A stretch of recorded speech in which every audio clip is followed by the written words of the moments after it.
Assalamualaikum warahmatullahi wabarakatuh. Bismillahirrahmanirrahim. Allahumma sholli ala Muhammad. Anak-anakku, dimanapun kalian berada, masih di seputar nasihat ayah kepada anak-anakku sekalian tentang berbakti kepada kedua orang tua. Ayah akan bacakan di dalam sebuah hadis riwayat Bukhari. Rasulullah SAW bersabda, Sa'altu Rasulullah sallallahu alaihi wasallam ayyul amali ahabbu ila Allah. Qala as-salatu ala waqtiha. Qultu thumma ayun. Qala birrul walidaini.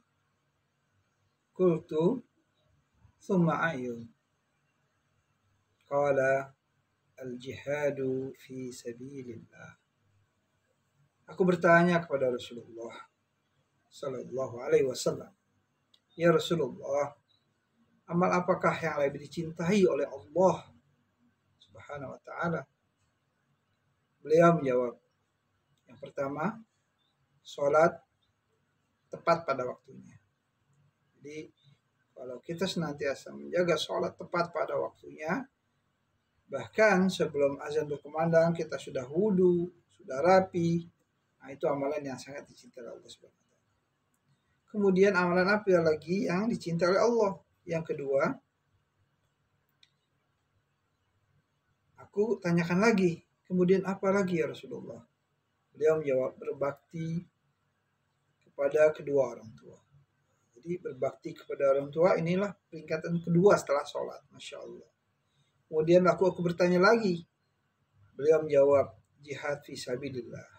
Jadi sahabat tadi bertanya lagi yang ketiga kali, kemudian apa lagi ya Rasulullah? Maka Rasulullah SAW menjawab, jihad fi sabilillah, yaitu berjuang di jalan Allah. Berjihad di jalan Allah, menghadapi kaum kafirin, musyrikin, munafikin yang ingin memerangi umat Islam, maka kita harus menegakkan jihad fi sabilillah. Atau kalau kita sebagai seorang pelajar, anak sekolah, jihad kita adalah bersungguh-sungguh dengan belajar, kuliah sungguh-sungguh, maka itu sama dengan pahala jihad fi sabilillah. Atau kalau kita dalam keadaan tenang, damai, jihad kita sebagai orang tua adalah mencari nafkah yang halal, berbuat baik kepada istri dan anak adalah jihad fi sabilillah. Adapun poin yang nomor 2 tadi, di sini ayah akan jelaskan tentang birrul walidain, berbakti kepada kedua orang tua. Adalah sebuah kisah Uwais Al-Qarni, sahabat Nabi yang mulia. Sahabat Nabi ini bukan orang kaya, orang biasa, kaum duafa. Dia tidak terkenal di dunia, namun penduduk langit begitu mengenalnya. Masya Allah. Ya, kata Rasulullah, dia adalah bukan penduduk bumi, sebenarnya penduduk langit yang ada di bumi. Maka kata Rasulullah dalam hadis riwayat Ahmad mengatakan, kalau engkau bertemu dengannya, Rasulullah menyampaikan itu dengan para sahabatnya, kalau kalian bertemu dengannya, maka mintalah doanya dan istighfarnya. Kenapa Rasulullah sampai menyuruh sahabat-sahabatnya mulia seperti Abu Bakar, Umar, ya, dan lain-lainnya yang luar biasa, kalau ketemu Uwais Al-Qarni ini disuruh minta doanya dan minta istighfarnya. Nah, marilah akan kita bahas tentang Uwais Al-Qarni radhiyallahu anhu. Anak-anakku sekalian, sesungguhnya Uwais Al-Qarni adalah anak yang berbakti kepada kedua orang tua. Ayahnya sudah meninggal ketika Uwais masih kecil, sudah menjadi yatim. Ketika Uwais beranjak dewasa, dia sangat begitu menyayangi, mencintai ibunya dengan sepenuh hati dan jiwa. Dia memberikan yang terbaik, bakti yang terbaik yang diberikan, yang ditujukan kepada ibunya. Nah, samping dia berbakti kepada orang tua, tentunya dia taat kepada Allah Subhanahu wa taala.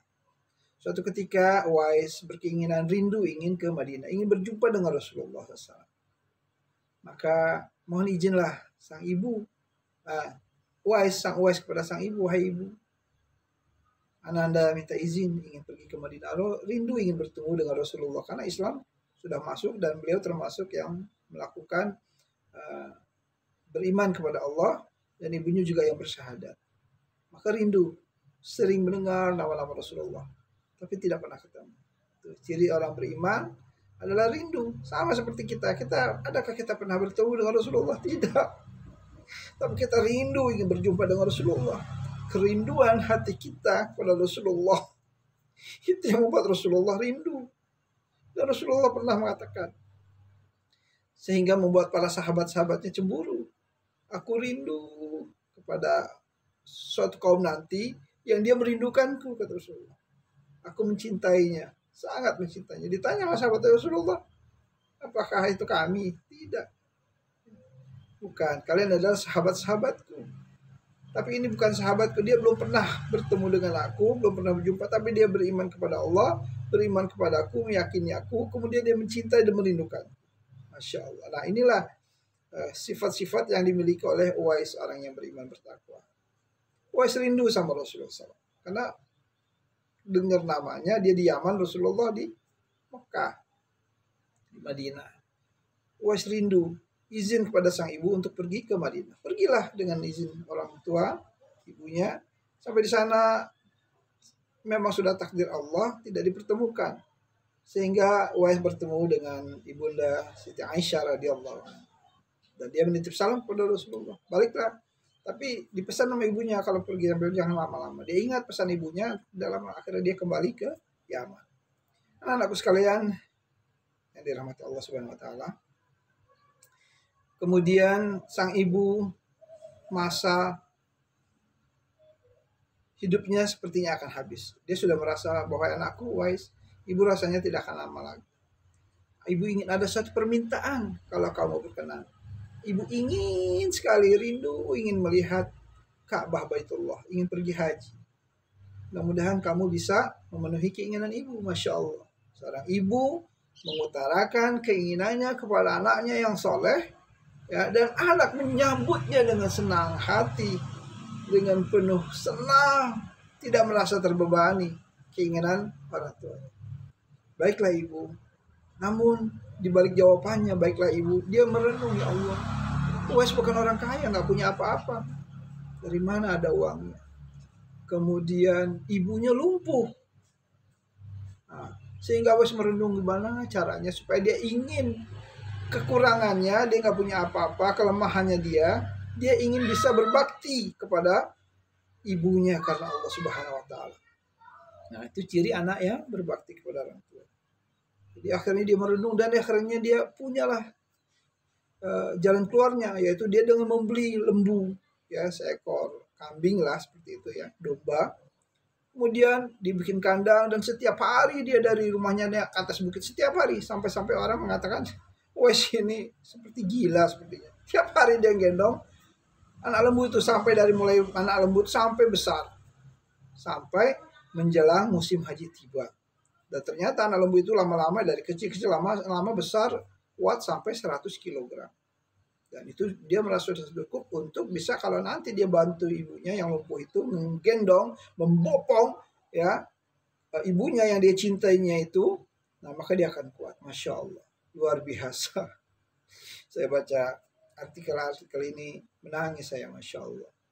Begitu solehnya, baktinya seorang Uwais Al-Qarni ya kepada sang ibunya. Anak-anakku sekalian yang dirahmati Allah Subhanahu wa taala, setelah merasa cukup uang, perbekalan, kemudian tenaga, akhirnya kokoh, dia punya fisik kokoh, kuat, tangguh, Masya Allah. Akhirnya tibalah masa musim haji tiba.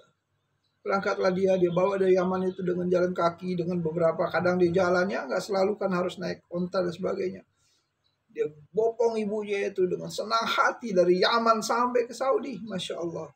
Dia melewati gurun-gurun pasir yang gersang. Subhanallah, betapa pengorbanannya luar biasa Uwais. Wajarlah mulia sekali Uwais Al-Qarni ini di sisi Allah Subhanahu wa taala, dikenal namanya, moncer cemerlang namanya di penduduk langit, walaupun penduduk dunia tidak mengenalnya. Uwais tidak terkenal, tidak seperti sahabat Nabi Abu Bakar, tapi Rasulullah mengenalnya. Sampai sahabat-sahabat pun kalau bukan Rasulullah yang mengenalkan tidak akan kenal. Masya Allah, luar biasa. Nah akhirnya setelah dia pergi haji dan sebagainya, sampai ibunya berkata, Uwais, kenapa engkau mau melakukan ini? Kata ibunya kepada Uwais. Kemudian Uwais mengatakan, wahai ibu, kalaulah seadanya ada yang lebih dari ini, aku akan lakukan ibu. Aku akan lakukan karena Allah, demi baktiku kepada seorang ibu. Masya Allah. Itu saja belum, menurut Allah belum mampu membalas kebaikan ibunya yang begitu bersusah payah dari kecil. Ya, 9 bulan berada dalam kandungan, menyusui 2 tahun dan seterusnya. Masya Allah. Begitulah yang dilakukan oleh Uwais Al-Qarni. Sehingga akhirnya ketentuan takdir Allah pun menemui Uwais Al-Qarni meninggal. Penduduk di sekitar Yaman terheran-heran. Kok banyak sekali yang takziah? Nggak ada yang kenal. Masya Allah. Tak ada satu pun, ya, yang jarang sekali ada yang kenal, 1-2 paling ya. Tapi orang datang berbondong-bondong mentakziah, menyolatkan, memandikan dan sebagainya.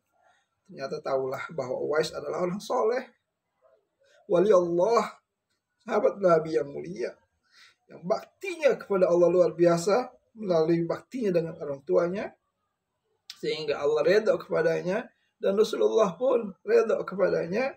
Dan Rasulullah menyuruh sahabat-sahabat mulianya kalau bertemu dengan Uwais ya Al-Qarni, maka mintalah doanya dan minta ampunannya. Dan itu dicari sama Umar. Ketika masih hidup, berdua sebelum meninggal, dicari sama Umar. Bertemu juga akhirnya. Ya, di suatu kabilah gitu. Kalau ada kabilah dari Yaman, tolong beritahu saya. Temui Umar, datangi oleh Umar.